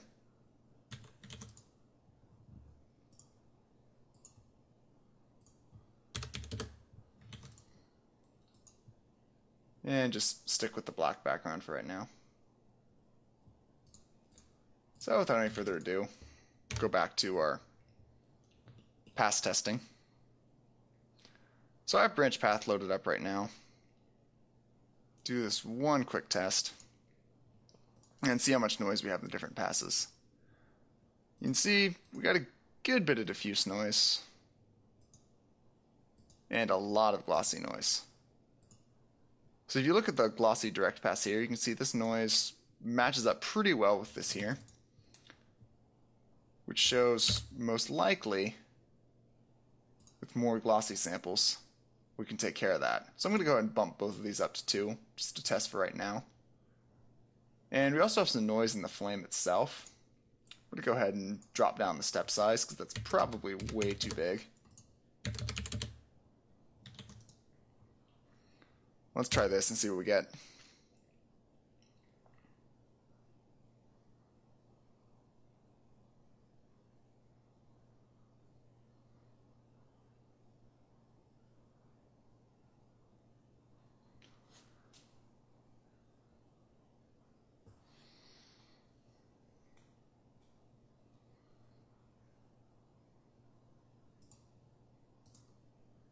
Okay, so looking at the glossy pass, looking a lot better. Diffuse is looking much better aside from a few fireflies, which we can easily knock out by setting clamp indirect to 1.5. And that will just take care of the fireflies without messing up our bright flame,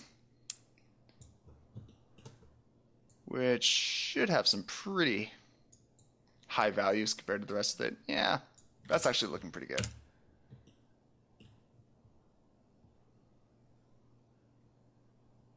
In fact, looking at the flame, I'm going to go ahead and bump the power up there a little bit on the emission, because I want some areas above 1, because that's going to be important for flares later when we composite this. Let's go ahead and try this.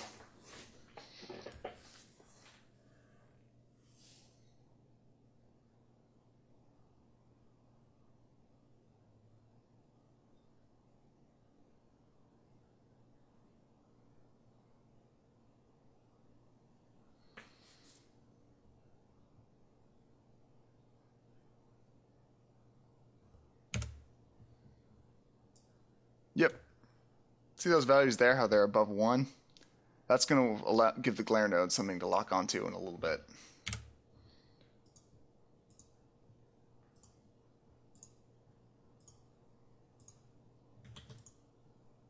So we've got some fireflies still in the diffuse pass, but they're not super visible. I'm going to go ahead and give it a few extra samples. Switch my format to OpenEXR multi-layer, pull that up to 100%, and render. And thanks to the magic of editing, I will see you all in a little bit when this is done. Alright everyone, we have now finished the render. Gonna hit F3, save it out, create a new folder here called Composite.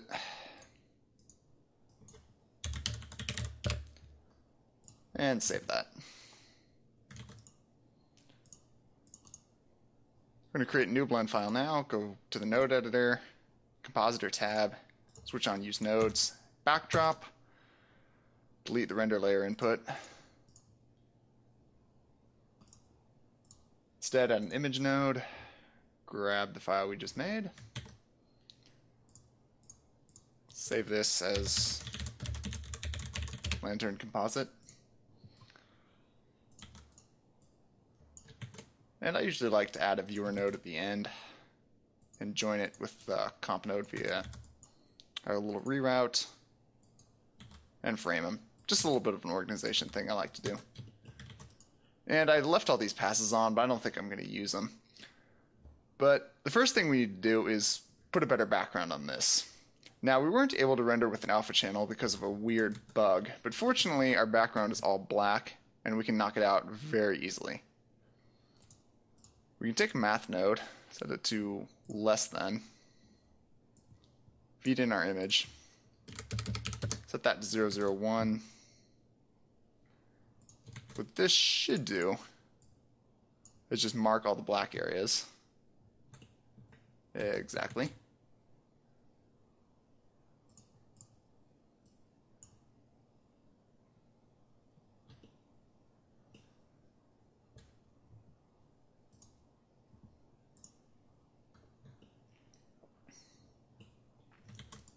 That's not perfect. It's not anti-aliased.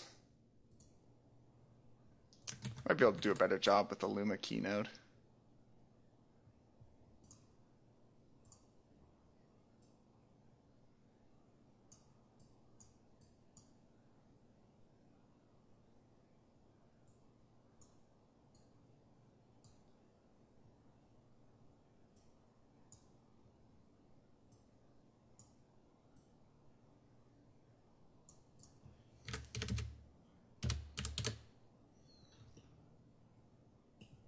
No, that produces pretty much the same result.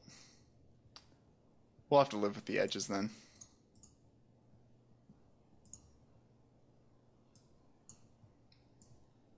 Do that.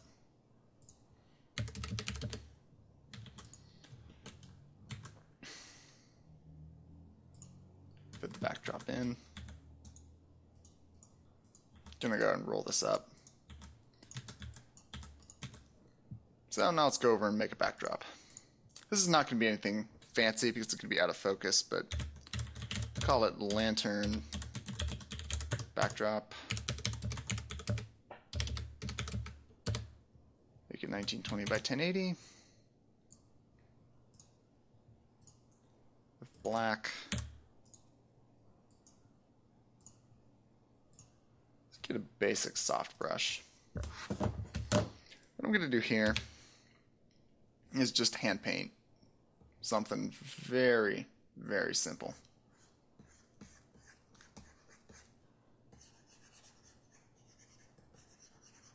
This is going to be almost abstract.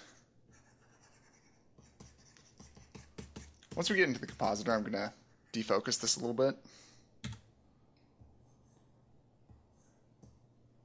So, final details in this is really not something anyone's going to ever see.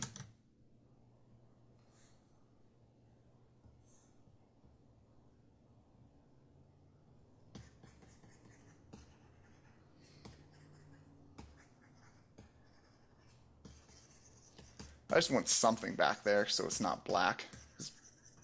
Just a plain black background is really boring.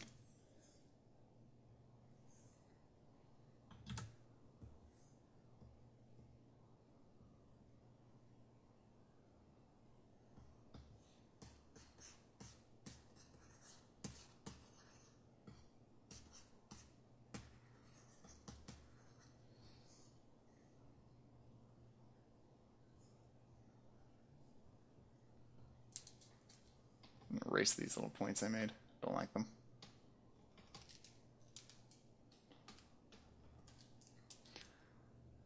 And then to make the depth of field extra fun, we'll add a few bright orange spots. Make these like almost like other lights.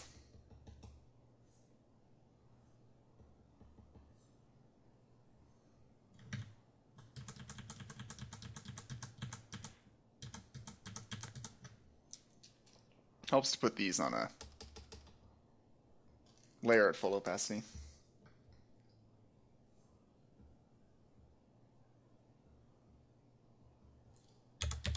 Call that lights. I'll screen this.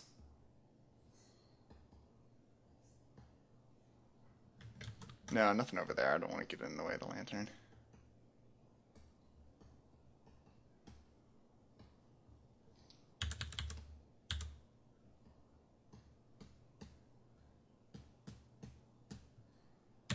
Maybe those are fireflies or something.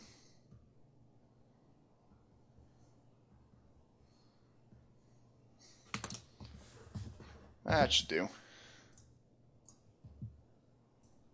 Go ahead and save a PNG copy of this out.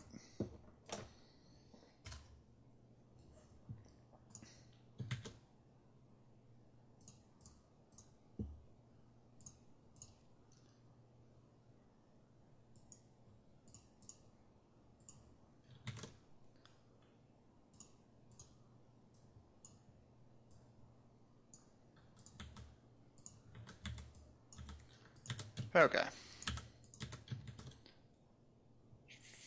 Let's grab the bokeh blur filter.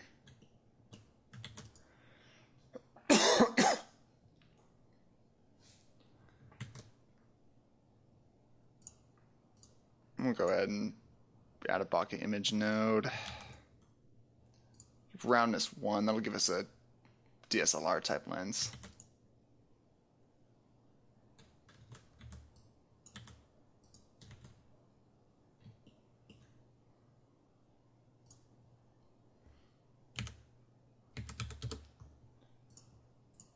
This is really slow to update with the screen recorder going on.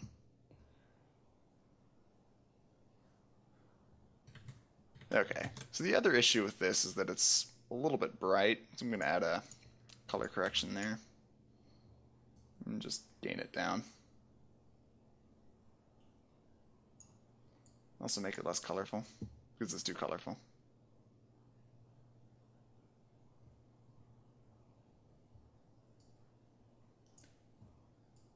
Maybe just the lights down a little bit.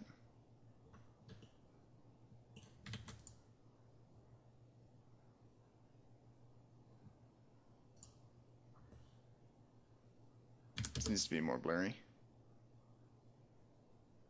There we go. That's good.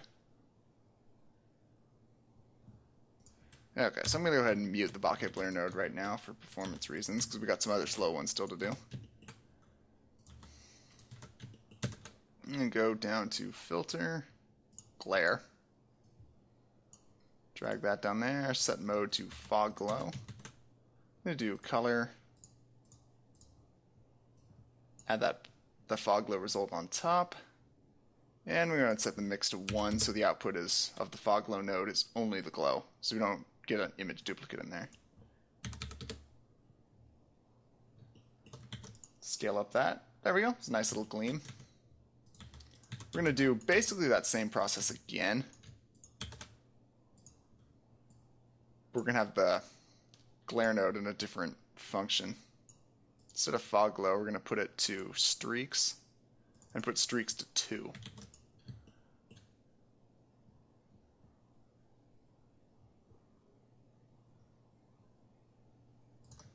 And mute that for a sec.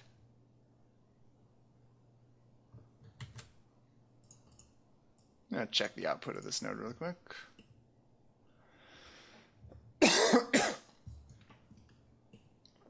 Oh, that's why. Needed to connect it to the combined output.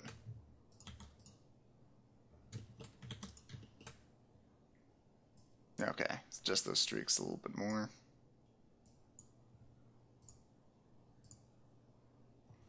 There we go, that's a good little anamorphic flare type look. With far too much brightness.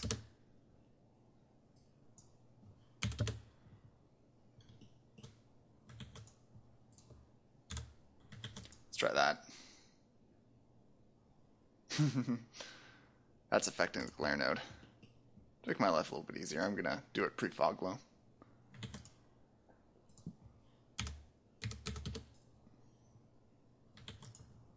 Okay, that looks pretty good. So, another fun step you can do, if I remember how to do this by hand, because I normally do it with a node group, is vignetting. Ah, there's the node I was looking for. Glyphs mask.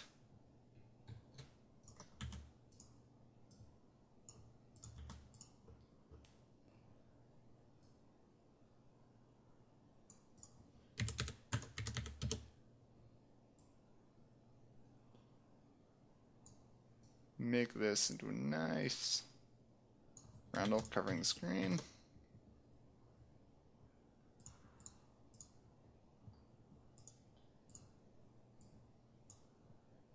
Multiply that over our output image.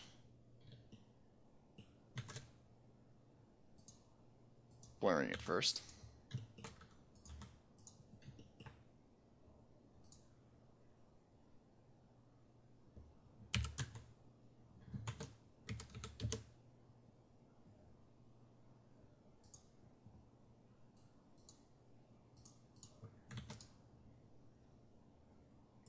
Oops, that's why. It's like, why is this the wrong size? There we go. Now it's render sized. Go ahead and, oops, don't want that on. I want that fast Gaussian. Alright, blur out this a little bit.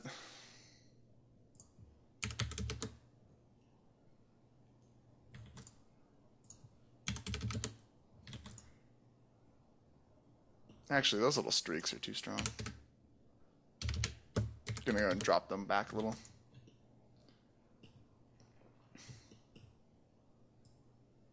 And make the vignette less heavy.